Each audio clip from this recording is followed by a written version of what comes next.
What's going on, guys? BossUp86 here, back to your video, and today I have a very special album review for you guys. And let me just say, foremost, happy Cannibal Corpse Day, everyone, because today I'm going over the latest offer from Cannibal Corpse, Chaos Horrific. This album comes out on the 22nd of September of 2023.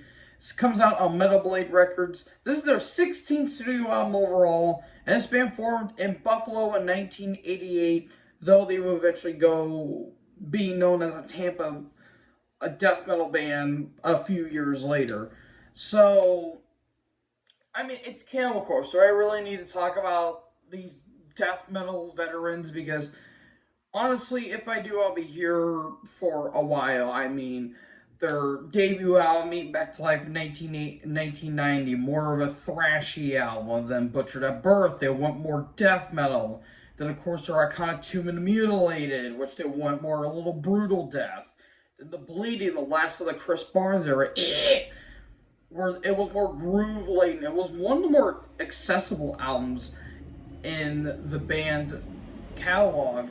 And then you get to Vile, where the introduction of Corpse Grinder comes along, and they've been on a run ever since. So, yeah, if you guys seen my latest Cannibal Corpse review, I did a review of the album before this. Came out in 2021, Violence and Imagine, and I absolutely loved that album. That was my favorite death metal album of 2021.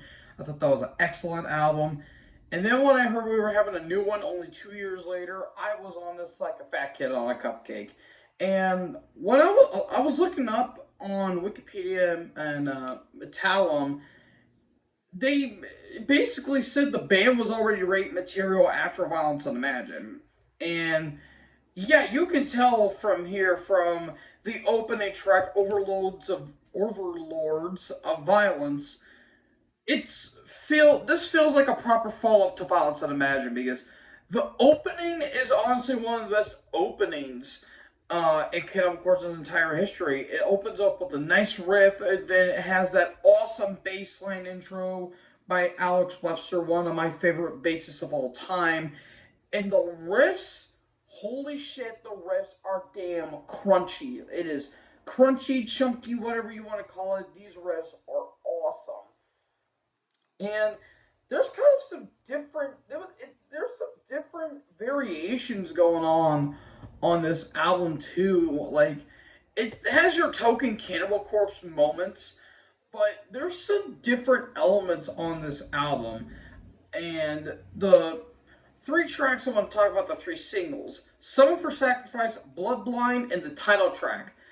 Summon for Sacrifice feels like Ritual Annihilation Part 2 off of Violence Unimagined, where it's a little groove oriented, but it talks about like different lyrics. Like, it's not always about like murder and, bloodshed all the time. It actually delves into like deeper, um, uh, kind of basically rituals in a way.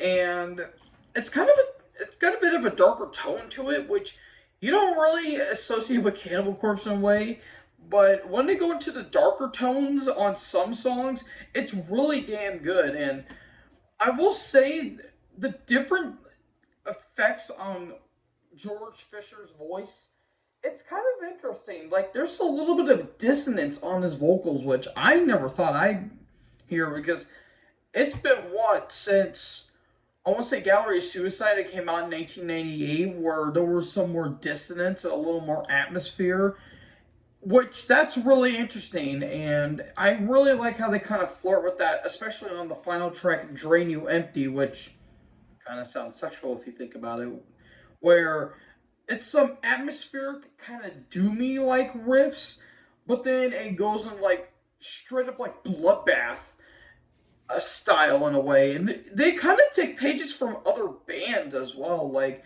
on the second single, Bloodblind, that feels like a full-on Morbid Angel song. And another thing too, Eric Rutan, who joined the band in 2019 after the whole Pat O'Brien kerfluffle, let's just put it at that. For those of you who know Morbid Angel and know Eric Rutan, then you're going to love this song, because this feels like a Morbid Angel song in a way, because It kind of reminds me of a song off of Covenant, maybe Domination, most likely. And I really, really, really, really love that. And then the title track, the last single, that feels like a full-on bolt thrower song. Mainly, I want to say War Master, maybe For Victory, in a way, where it's very, very, very anthemic. Like it's more groove oriented and more groove laden, but like when it gets to like the chorus, it is so damn catchy. You know, chaos, horrific. That is awesome. That is absolutely awesome. And speaking of groove, this is one of the more groovier Cannibal Corpse albums. Like, yeah, you have your full-on frantic and chaotic moments, especially on the track Pitchfork Impalement. I swear, an old dog will learn new tricks in a way.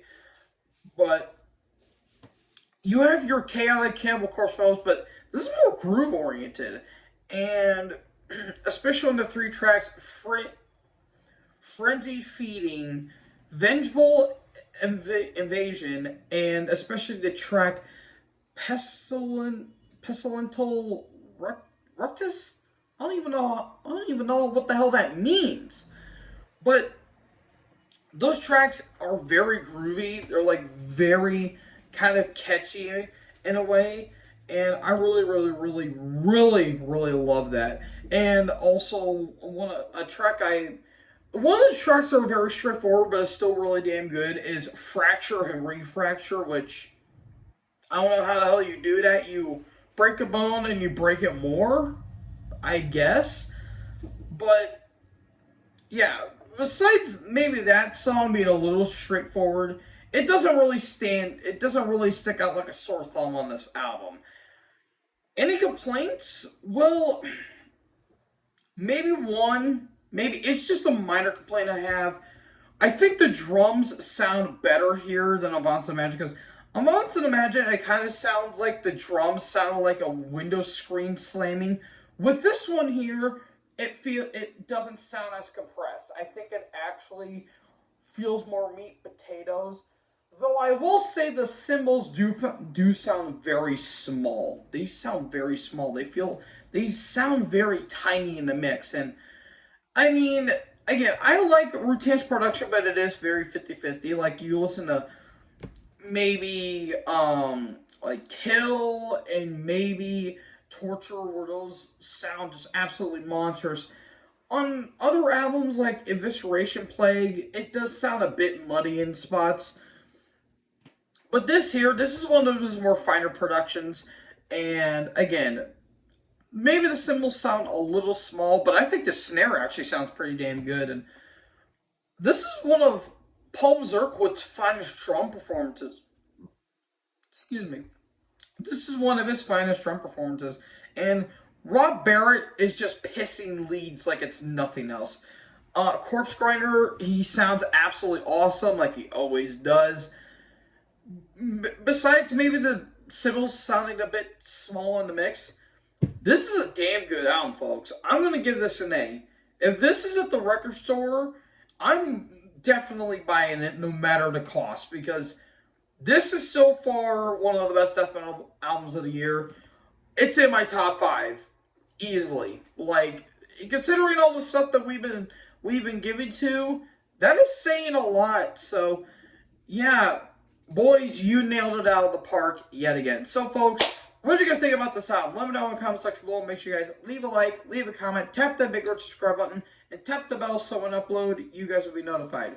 Thank you guys so much for watching this video. Most importantly, join the herd. I'll talk in the next video. Peace out.